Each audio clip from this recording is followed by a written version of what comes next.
a caridade que Jesus nos ensinou.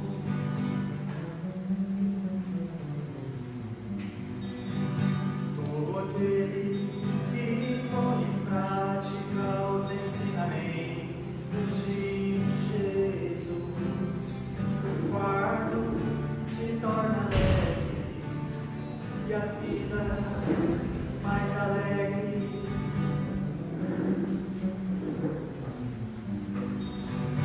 Vivem todos com Deus, a vida vai melhorar. Faça a leitura do Evangelho com a família no lar.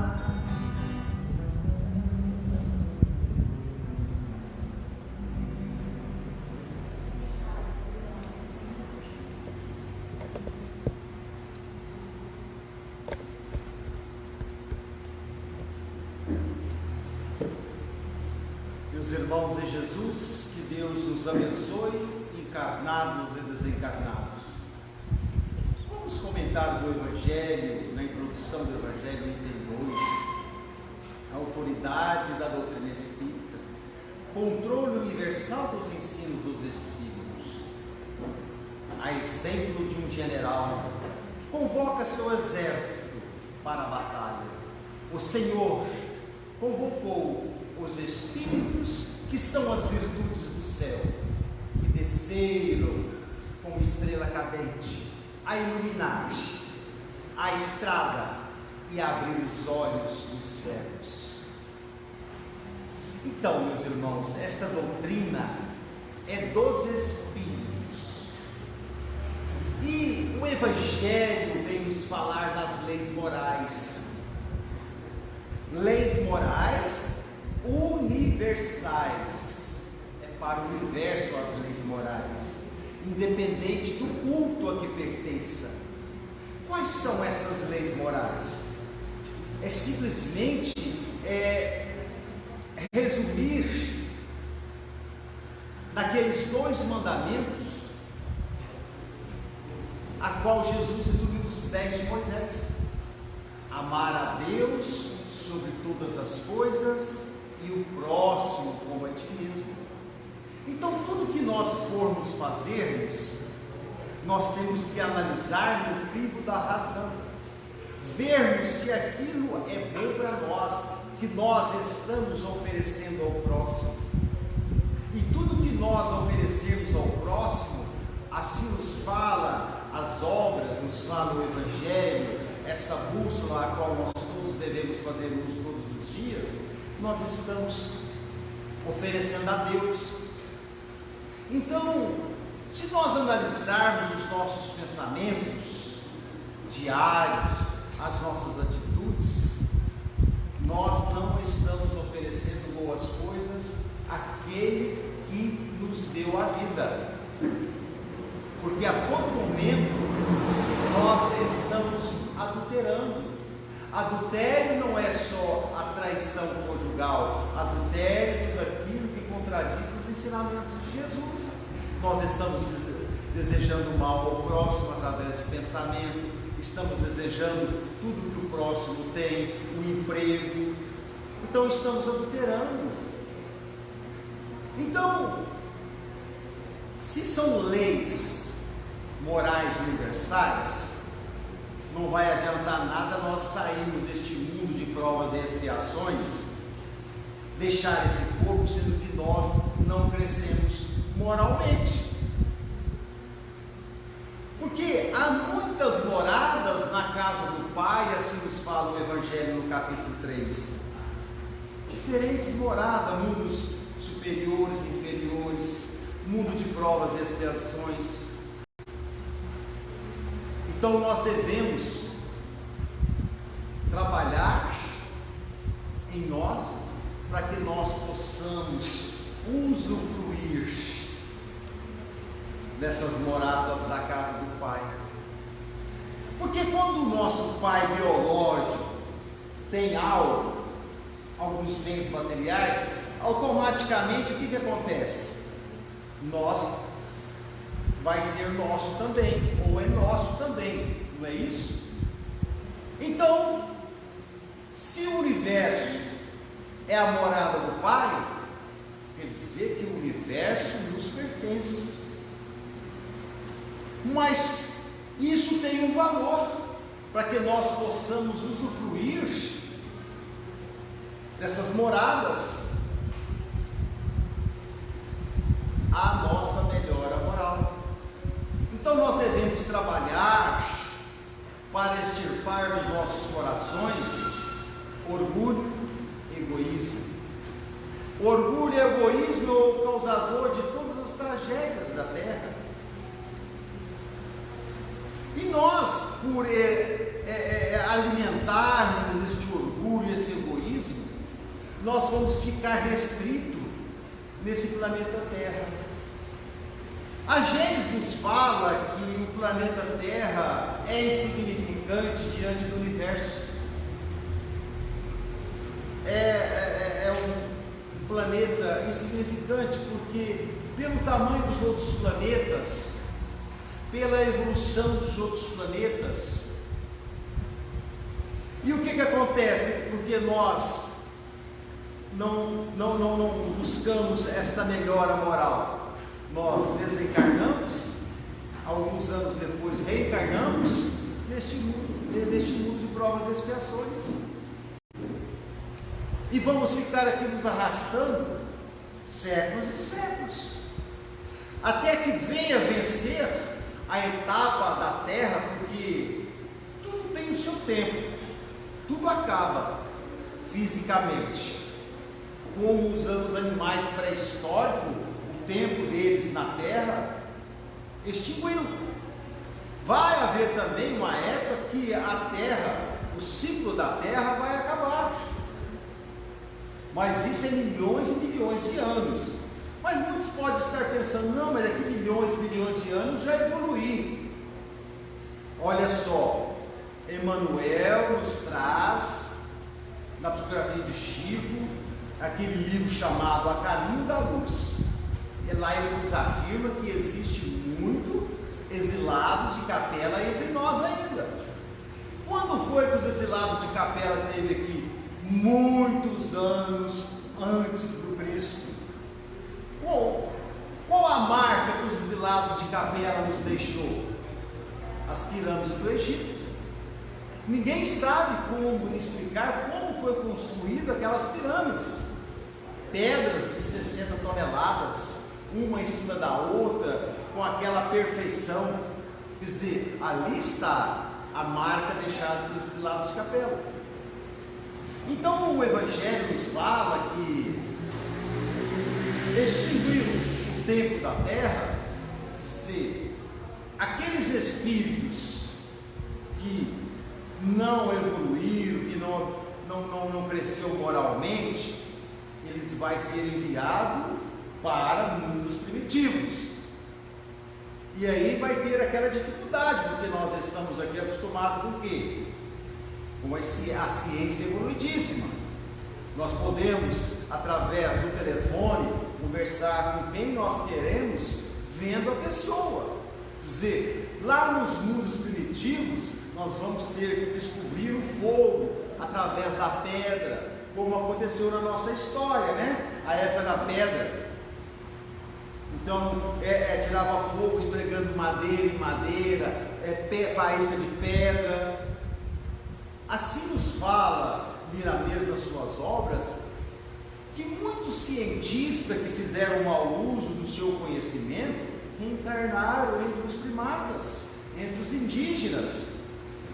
Olha só, que prova difícil, né? Nós acostumados no ventilador, no ar-condicionado, nessa cadeira confortável, num estofado macio, e ter que morar numa oca, e pescar com flecha, e ter que caçar bichos, comer carne crua. Quer dizer, olha só o que nós temos em mãos, que nós não valorizamos. Então vamos buscar essa bússola chamada Evangelho, para nos orientar, para que nós possamos conquistar bons horas, como fala André Luiz, no nosso lar,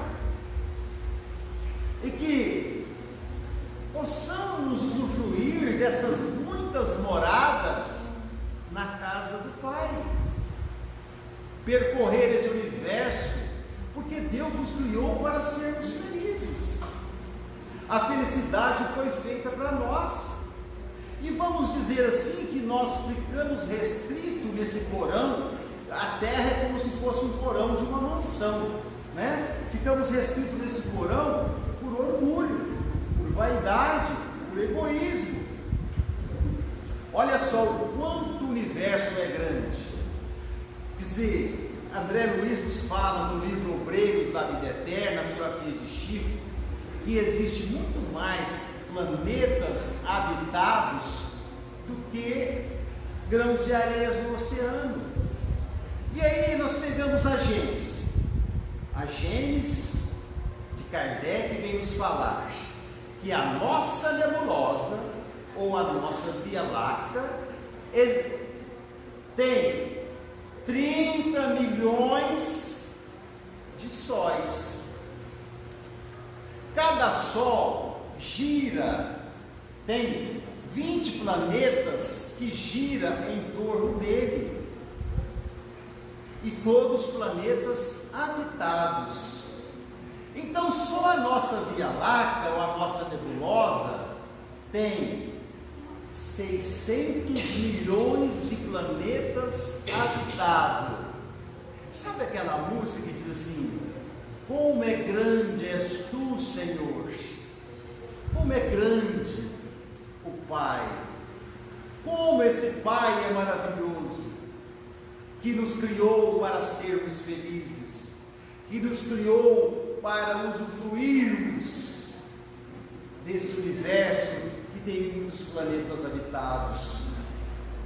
E só no nosso sistema solar, os planetas que nós conhecemos, a Terra é um dos planetas menos evoluído, mas existem outros planetas abaixo da Terra, mas existem outros planetas acima da Terra, como nos fala André Luiz lá no livro Obreiros da Vida Eterna, quando no capítulo 3, meus irmãos. Isso não é o Gilberto que está falando, é André Luiz que ditou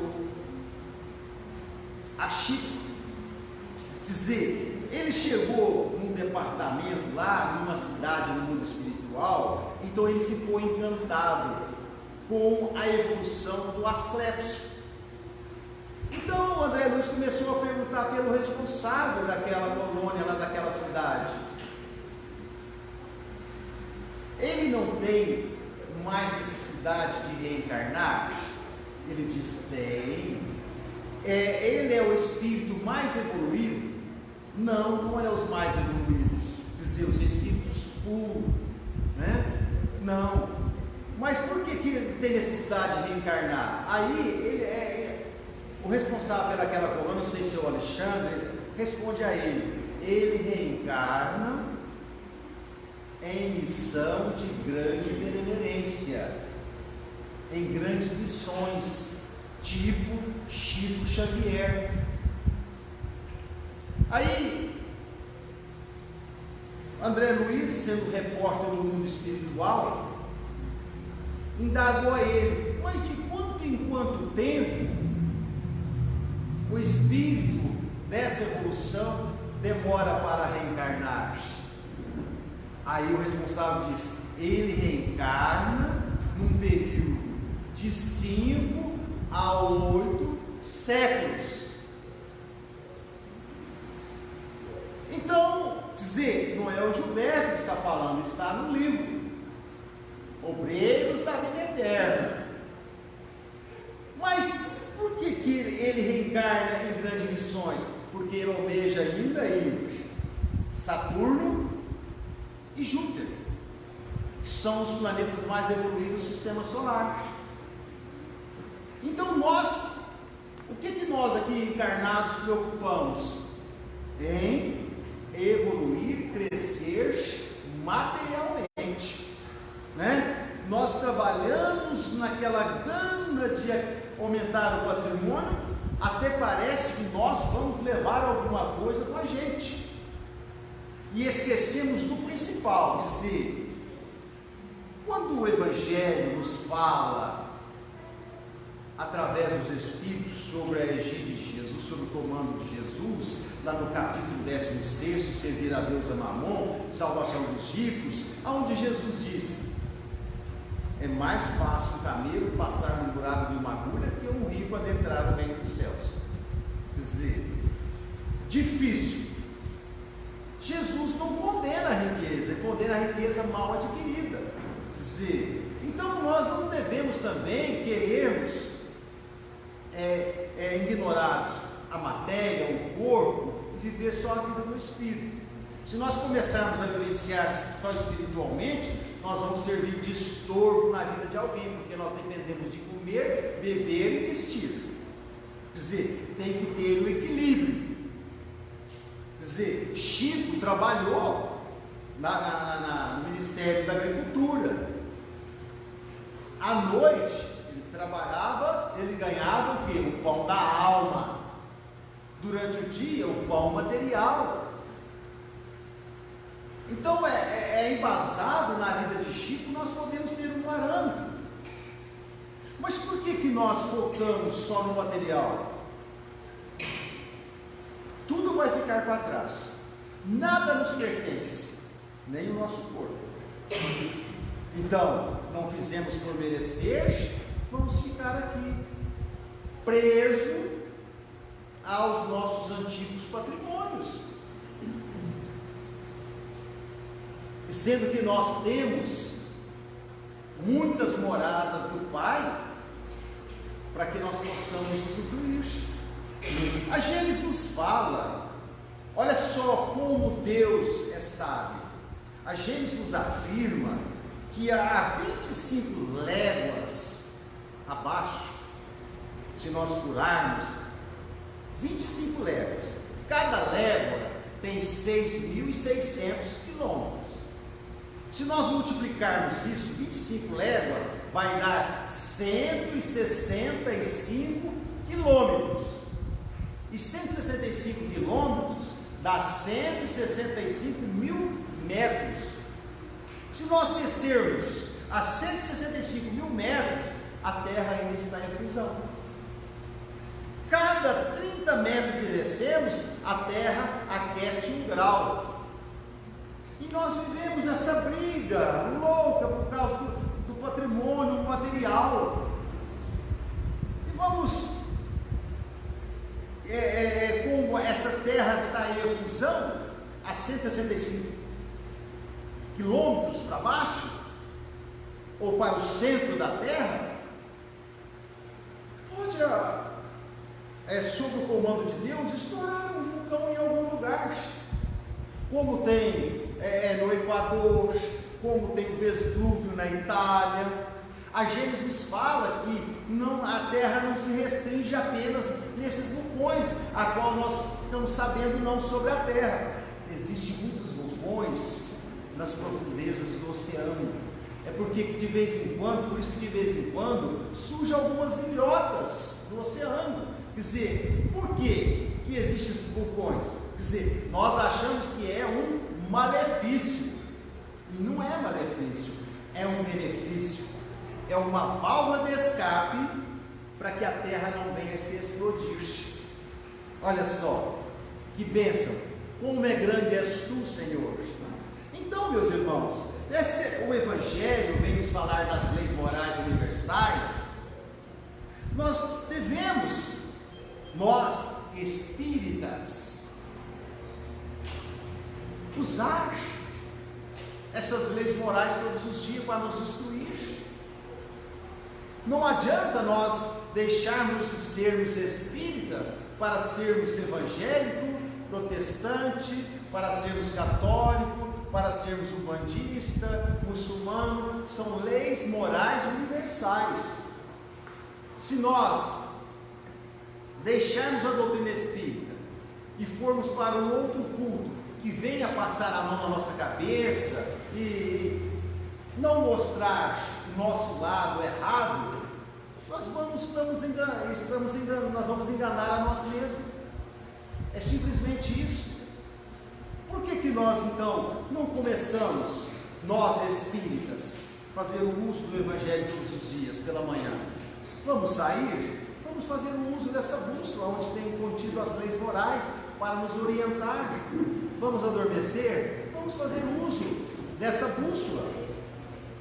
Porque muitas das vezes nós não preparamos para dormir. Aí nós temos pesadelo. O que acontece? Nós vamos jogar culpa em tudo, no nosso dia a dia, na comida, mas não vamos jogar culpa nas nossas atitudes, do que nós fizemos, a sintonia que nós estávamos. Dizer, Miramês nos fala: quer saber quem são suas companhias espirituais? Analisa teus pensamentos. Então os nossos pensamentos não são bons. Então isso significa que as nossas companhias espirituais também não são boas.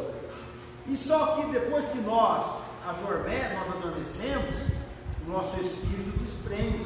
Assim nos fala o Dr. Odilon: se nós tivéssemos a mediunidade da vidência, nós iríamos ver um emaranhado de fios, né, que prende os espíritos ao corpo, aquele trança-trança. Eu sonhei que eu estava lá em São Paulo fazendo compra no Brás. Eu sonhei que eu estava numa festa lá no Rio Grande do Sul, ou eu estava numa casa do parente. Então aquilo é emaranhado. E quando nós estamos em pesadelo, dizer, e que alguém nos acorda, que nós acordamos, o espírito retorna o corpo, aí cessa-se o pesadelo, quer dizer, ele vai deixar aonde ele estava, um ambiente pesado. Lá no livro Libertação, tem história de uma senhora, psicografia de Chico, ditado pelo espírito de André Luiz. Dizer, essa senhora trabalhava na casa espírita, mas ela tinha uma ligação. Olha só, não adianta nós estarmos na casa espírita e a casa espírita não estar em nós. Então ela ia para casa, ela tinha uma amiga que morava lá na cidadezinha do Gregório, que era o chefão das trevas daquela região. Não vamos pensar que existe só um chefe de treva, não, viu, meus irmãos? Como muitos falam, o demônio. O demônio não existe. Existe a alma de homens perversos no mundo espiritual. Se o ser é perverso aqui na terra, ele vai continuar perverso no mundo espiritual, como nos fala aquele livro do Chico. E a vida continua. Então ela trabalhava no trabalho de obsessão, ali era recomendada pelos benfeitores, entendeu? Mas ela saía a porta para fora, a sintonia dela era com uma colega de outras vidas. E ela chegava lá nessa cidade do Gregório, o que a amiga dela falava? Seu marido está te traindo, larga de ser boba, você fica enfiado nesse trem de centro, não mexe com isso. E ela acordava à noite chutando a mesa, chutando as cadeiras. A influência que nós sofremos, por quê? Por falta de orar e vigiar. Está no final do Evangelho, quando formos dormir, fazer a prece. Senhor, estou me preparando para repousar. Permita que eu vá em desdobramento e reuniões com os espíritos bem-aventurados. É tipo aquela frase: me diga com quem tu andas, dir-te-ei quem és tu. Se nós estamos na companhia dos espíritos que não têm compromisso com a verdade, então nós vamos alimentando esses pensamentos. A hora que nós percebermos, o que vai acontecer? Já destruímos a nossa família, talvez já cometemos um crime, tirando a vida do próximo, porque eles incentivam. Aí muitas pessoas dizem: eu fiz, eu não sabia que eu estava fazendo. A pessoa comete, aí joga a culpa nos espíritos. Dizer, muitos casos de homicídio, a hora que é preso, eu não sabia. Dizer, esse corpo te pertence, você é responsável por esse corpo. Se você ouviu a voz dos espíritos que não têm compromisso com a verdade, sabe o que acontece? O problema é seu, porque você tem a sua individualidade. Se a lei dos homens não te julgar e te condenar, você será julgado e condenado pela lei de Deus. Porque Deus nos concedeu a inteligência, Deus nos concedeu o livre-arbítrio. Então nós devemos escolher, né? Se junte aos bons, um dia serás um deles. E se as nossas companhias são péssimas, então vamos nos arrastar séculos e séculos aqui na terra. Por que nós não fazemos uso desse evangelho, dessa bússola que vem nos falar das leis morais? Olha só a nossa responsabilidade. Assim nos fala o evangelho no capítulo 17, os 7 perfeitos, a parábola do semeador. A parábola do semeador vem representar o estado moral e intelectual de cada um de nós, conforme nós absorvemos os ensinamentos de Jesus e colocamos em prática. Então, há muito foi dado, há muito será cobrado. Hoje nós podemos usufruir dessas instruções que os espíritos trouxeram a Kardec e Chico. São obra dos espíritos, não tem influência do homem. Então, podemos acreditar piamente nas obras de Chico e Kardec, sem medo de errar. Se nós fizermos tudo que está nas obras de Chico e de Kardec, sem interpretar conforme nos convém, viu, meus irmãos? Porque nós costumamos interpretar conforme nos convém, como nós vemos muitas pessoas aí interpretando. Aí nós vamos nos dar mal. Então, a parábola do semeador dizer: quem é o semeador? Jesus. Quem é a semente? Os ensinos de Jesus. A terra, nós. Então tem a terra ao longo da estrada, tem a terra entre as pedras, tem a terra entre os espinhos e tem a boa terra. Aí, como nós somos vaidosos, né? Eu me considero uma boa terra. Será? Isso vai ser provado do outro lado da vida. Quando nós chegarmos lá, como nos fala o Evangelho, né? Que 2 homens aqui na terra foi colocado, o que um fazia num saco e o que o outro fazia no outro saco. Um era rico, muito rico, o outro era pobre. Dizer, isso vem nos provar que não é pela quantidade, mas pela qualidade. Não é a quantidade, nós estarmos dentro da casa espírita todos os dias, mas a casa espírita não está em nós. As nossas atitudes são totalmente adversas dos ensinamentos de Jesus, dos ensinamentos que os espíritos deu a Kardec e a Chico. Então está lá, chegou do outro lado da vida, o rico falou assim: eu reconheci as coisas que eu dei. Olha, li muito, tinha muito, li muito. O pobrezinho lá encolhidinho no canto, falou assim: li pouquinho, quase não tinha o necessário. Aí nós voltamos lá ao óbolo da viúva, no Evangelho, aonde aquela viúva deu apenas 2 moedas. Jesus chamou os seus discípulos e disse: olha, essa viúva deu muito mais do que aqueles que deram abundância. Senhor, mas ela deu só 2 moedas, ela deu tudo que restava, de coração. Então aquele pobre a qual o Evangelho nos fala, deu de coração. Aos olhos de Deus, quando nós fazemos de coração, vale muito mais do que grandes quantidades.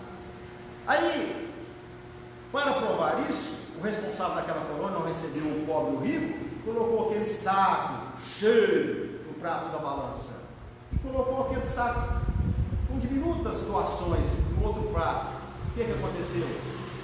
O outro estava cheio, se tornou leve aos olhos de Deus, e aquele que deu pouquinho, mas deu tudo de coração, se tornou mais pesado. Então Deus nos julga pela intenção, meus irmãos. Não adianta nós dormirmos dentro da casa espírita apenas por barganha. Não adianta participarmos da ação social, damos cesta, sopa, como o espírita faz, mas damos por barganha. Eu não quero nada na terra, eu quero receber do outro lado.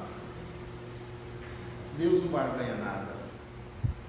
Se fosse quantidade, olha lá no Evangelho, onde fala das leis morais, a caridade segundo São Paulo, se eu não me engano é capítulo 11 ou 12, amar o próximo como a si mesmo, não me recordo, caridade segundo São Paulo. Quer dizer, o que é a caridade? É o amor verdadeiro. Nós achamos que caridade é esmola. Não, a verdadeira caridade é amor. E Paulo foi claro. Só não entende aquelas pessoas que não querem entender, como nos fala no Evangelho, que os Espíritos desceram do céu como estrela cadente, clareando a estrada e abrindo os olhos dos cegos. Então só não enxerga aqueles que são cegos. Então Paulo vem nos esclarecer que não é pela quantidade, é pelo amor que nós dedicamos, porque a verdadeira caridade é se colocar no lugar do necessitado. Ele fala, nem se eu falasse a língua dos anjos e dos homens, mas se não tivesse a caridade ou o amor, isso não adiantaria nada. Nem se eu tivesse a fé de transportar todas as montanhas, nem se eu vendesse todos os meus bens e distribuísse aos pobres, nem se eu desse o meu corpo para ser queimado, isso não adiantaria nada. Entre a fé, a esperança e a caridade, ou o amor, a mais excelente dela é o amor, é a caridade. Por quê? Porque quando nós buscamos aquelas pessoas que estão passando pela prova da miséria ou da enfermidade, nós devolvemos a esperança àquelas pessoas, que por mais moribunda que seja, vamos lá levar a palavra do Evangelho, proferir um passe. Você está devolvendo esperança, ouvir aquela pessoa, a sua trajetória, como ela foi parar naquela situação. Então, através dessas obras, nós aquecemos a nossa fé, porque não adianta, como nós vimos muitas pessoas dizendo, eu tenho fé. Quando nós deparamos alguém que está passando por alguma prova de enfermidade, ou que seja de miséria, nós dizemos, tenha fé. Mas quando os problemas batem em nossas portas, nós desesperamos. Por quê? Porque nós não temos fé. Mas é um câncer. E daí não existe doença incurável aos olhos de Deus. É porque não temos fé, porque não temos obra, porque fé sem obra é fé sem credencial. Então, meus irmãos, aqueles que não fazem uso do Evangelho, ou das leis morais da doutrina espírita, a partir de hoje vamos começar a fazer uso dessa maravilha, dessa bússola para nos orientar, para que nós possamos, a partir de hoje, a começar a dar direção às nossas vidas, porque tudo aquilo que nós alicerçarmos no crivo da razão, não vai ser Pedro, Paulo, Antônio que vai vir com conversas diferentes, a não dos ideais doutrinários, que nós vamos nos abalar ou vamos mudar. Porque se nós sabermos que 2 mais 2 é 4, o mundo pode voltar contra nós e dizer 2 mais 2 é 5. Nós sabemos. Então vamos esclarecer nestas obras maravilhosas de Chico e de Kardec. Para quê? Para que um dia nós possamos todos estar no seio do Deus de amor. Que Jesus nos abençoe e nos ampare, hoje, agora e sempre.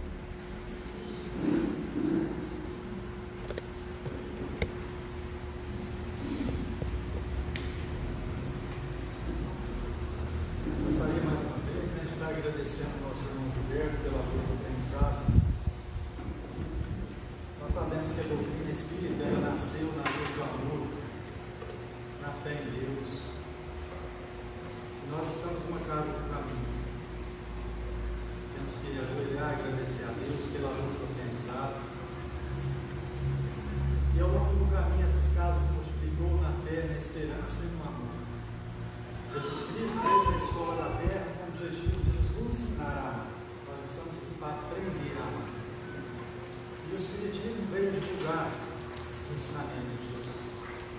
Essa melodia, ela é uma oração, ela é uma campanha à fraternidade, uma reflexão possa, na fé em Deus, na perseverança, dando seguimento na nossa caminhada hoje na escola da terra, para que a gente possa aprender e alimentar nossa alma cada vez mais com o sentimento voltado ao amor entre os encarnados e desencarnados. Senhor, fazei-me um instrumento de vossa paz. Onde houver ódio, que eu leve o amor. Onde houver ofensas, que eu leve o perdão.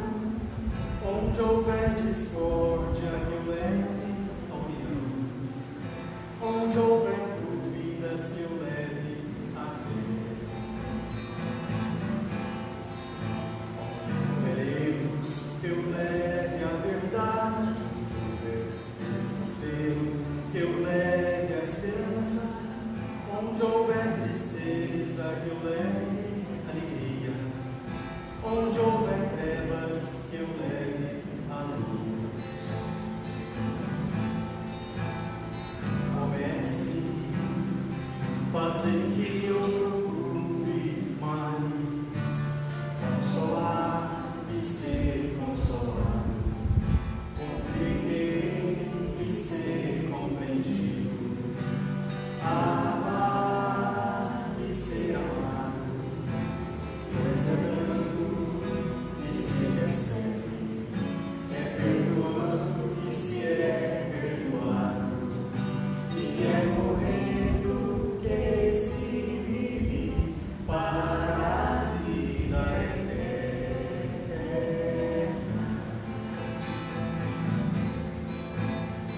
Ó Mestre, fazer que eu procure mais consolar e ser consolado, compreender e ser compreendido, amar e ser amado, perseverando e se recebe, perdoando que se é perdoado, e morrendo que se vive para a vida eterna.